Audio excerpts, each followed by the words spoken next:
your vision, we'll just call it your inspiring and aspiring vision, it allows your team to know where you're going.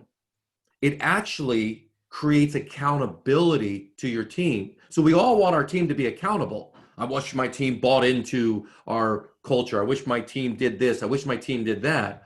But without providing that vision for them, how can they? They're always going to be a step behind.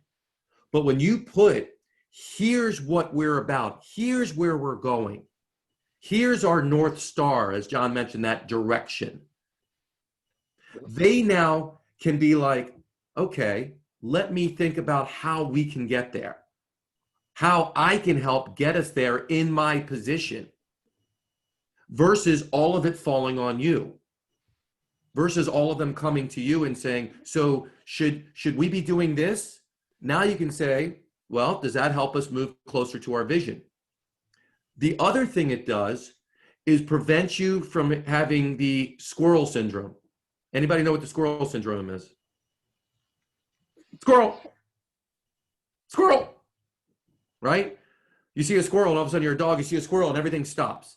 So losing focus and going off on these tangents and going off on these rabbit holes that lead to who knows where, probably another rabbit hole.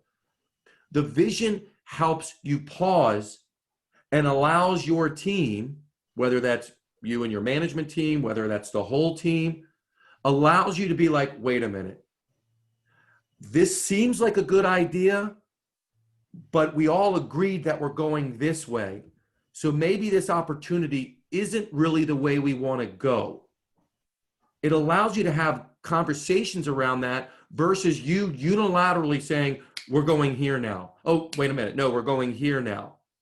This is a big mistake that I've made so many times, which caused frustration, confusion, lots of money lost, and time wasted.